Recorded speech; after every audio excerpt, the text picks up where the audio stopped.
Hello everyone! I'm very honored and excited to welcome world-renowned trainer and teacher Ryan Cartlidge from New Zealand as a special guest on this channel.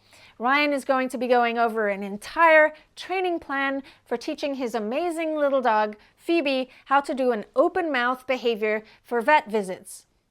For the past 13 years, Ryan has been presenting at conferences and seminars around the world as a professional animal trainer. After attending university and acquiring a Bachelor of Science degree in biology, Ryan then went on to volunteer wherever he could. And in this process, he came across Bob, the wedge-tail eagle, who changed his life completely and set him on the path to learning and training using positive reinforcement. After a decade of working at multiple zoos in numerous countries, Ryan then saw the opportunity to reach a larger audience to share this message, and that is how the Animal Training Academy was started in 2015. Through the Animal Training Academy, Ryan has connected hundreds of animal behavior and training enthusiasts with lessons from renowned animal training experts, creating a wonderful community that people can feel at home in. So the idea for the training you're about to see in this video came about after visiting the vet for my dog Fibi's annual health check. The vet asked me if we could check out inside Fibi's mouth, and I realised Fibi and I hadn't worked on a cooperative open mouth behaviour together. Needless to say, I was excited to give training this behaviour a go, and as a result I'm thrilled to share with you a number of our sessions working towards this goal. In this video, you'll see us reach that goal, as well as learn a bit about my process for training and being creative along the way. Open mouth behaviours are commonly trained with both dogs and many other species. Having our animals offer this behaviour can allow us to easily look inside our animal's mouth, make sure all of their teeth and mouth parts are looking healthy, perform any required health procedures in the mouth area, and do it in a way where they voluntarily participate in the process. To get started with training a new behaviour, I like to grab some yummy food, get my learning partner / dog, and see where we are at. I like to think of these sessions as collecting baseline information about where our possible starting point might be. I don't really set any expectations or have any goals other than to feel things out to help set the stage for how we might proceed. Consequently, without giving it too much thought, I decided to see if I could get Fibi to target her top lip to my finger. So let's check it out.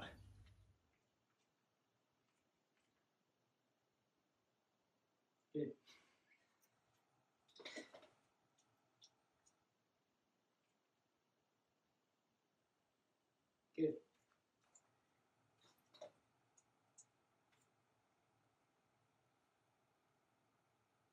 Good.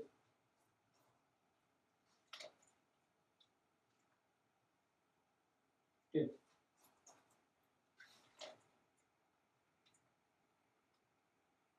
Good.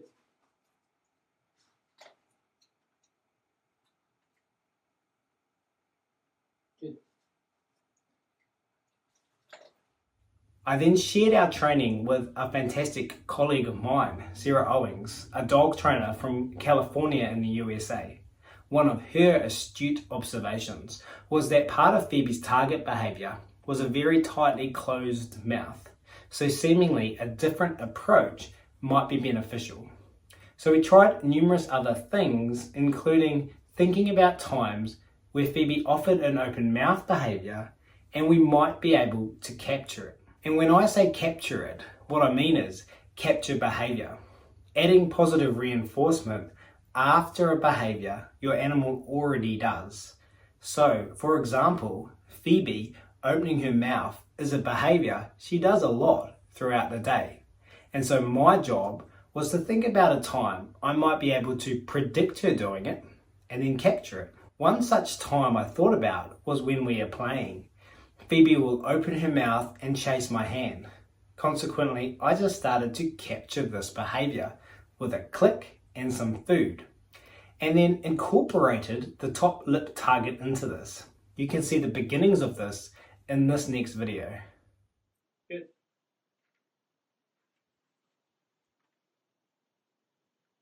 Good.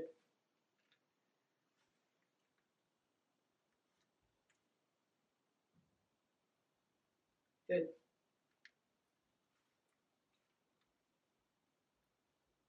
Good.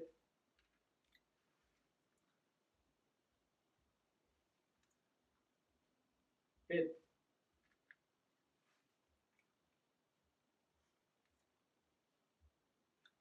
Good.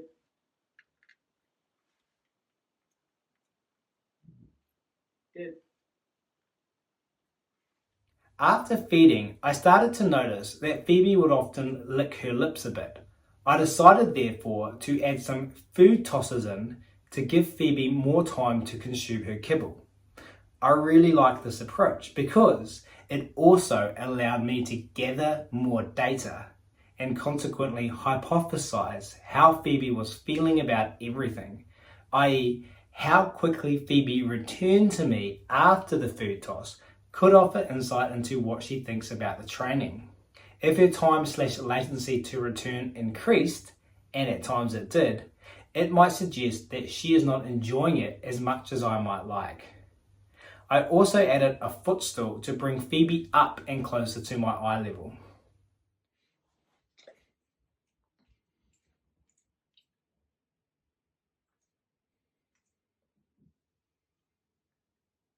Get it.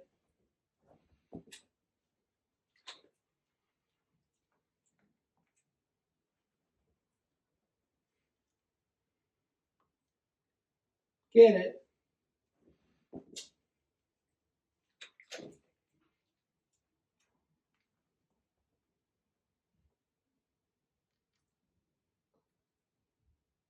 Get it.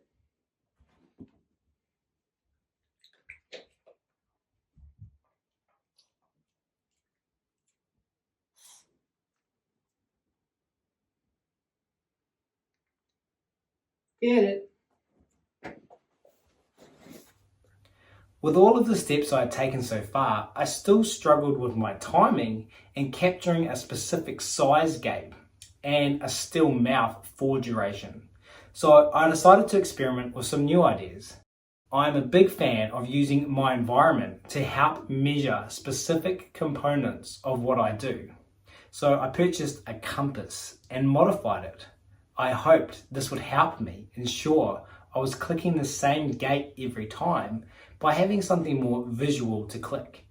In this case, it would be Fibi's chin touching the bottom part of the compass. Note, the compass has measurements on the side, so I could know what specific gape size we were up to. I also attached a paperclip to the bottom for the chin target and cut off the sharp point of the compass with a pair of bolt cutters. Get it.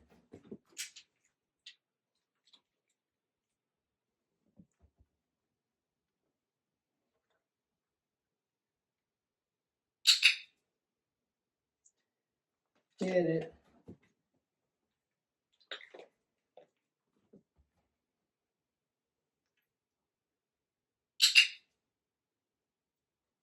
Get it.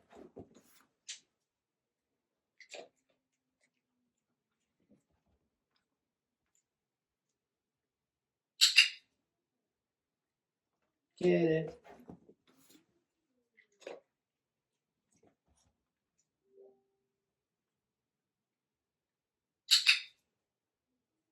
Get it.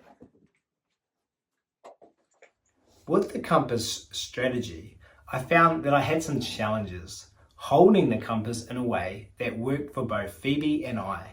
Therefore, we adjusted our approach once more.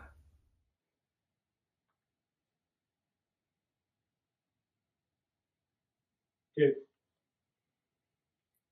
Get it.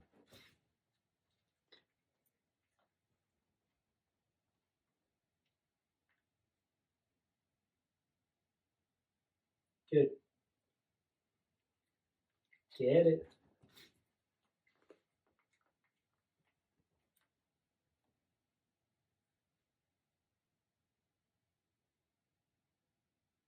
Good. Get it.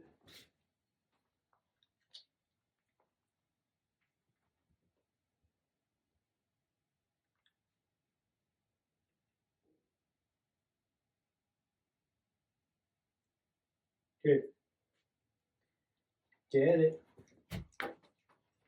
Note, to the absolute best of my ability, I tried not to put pressure on Phoebe's bottom teeth. I endeavoured to wait for her to move her mouth and move my fingers with them, although I found unintentional pressure was really challenging to avoid. And once again, I was challenged to implement this strategy. So next I tried using a 15mm cut out piece of ice block stick between my fingers, which you'll see a picture of at the end of the next training video.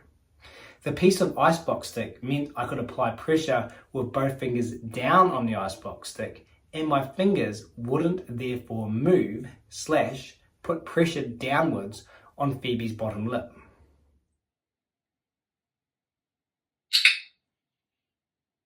Get it.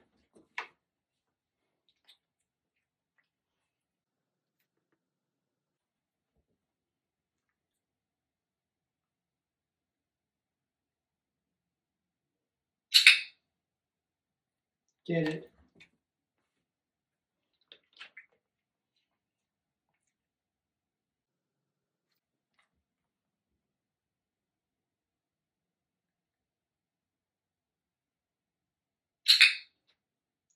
Get it.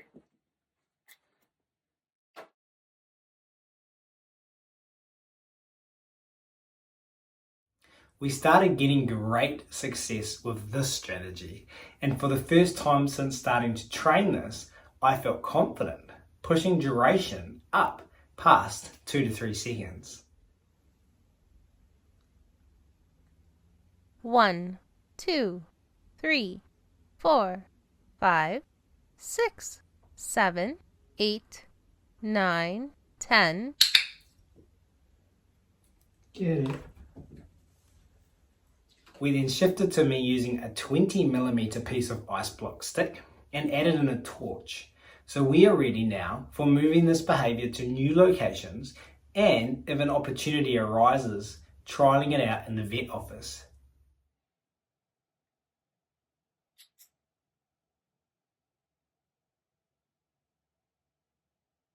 Good. Get it.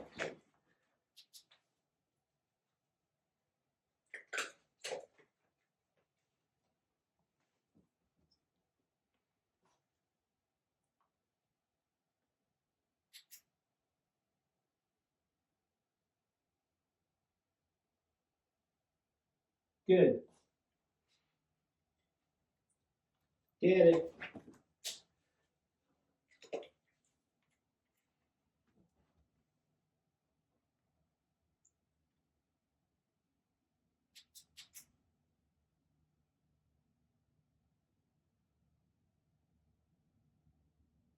Good. Get it.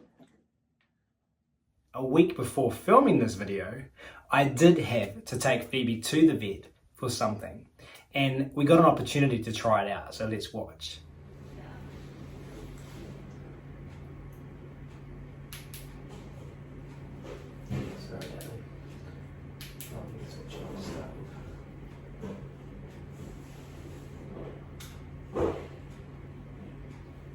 Good. Get it.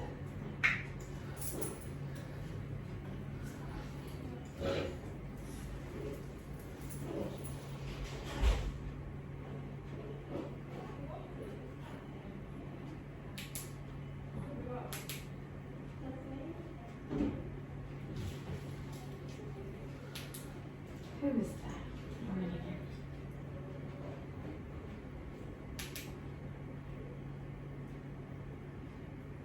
Good.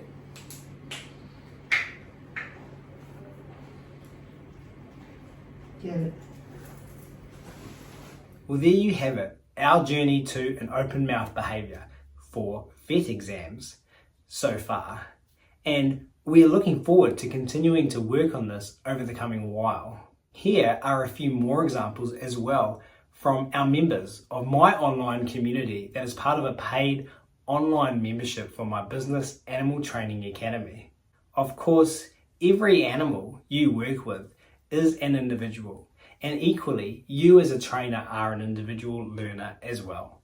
So in my experience, there isn't a one-size-fits-all strategy for training this, and I encourage you to get creative with your dog and or other species and learn together about this fun and valuable behavior and find the solution that best suits you. We hope you enjoyed the video, and thanks so much for watching it.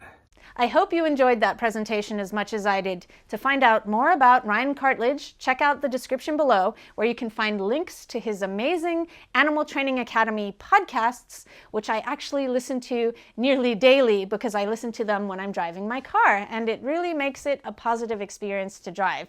So thank you, Ryan, for that. I have to say, you have a daily positive influence on my life. And to find out more about the Animal Training Academy, go to atamember.com. See you later.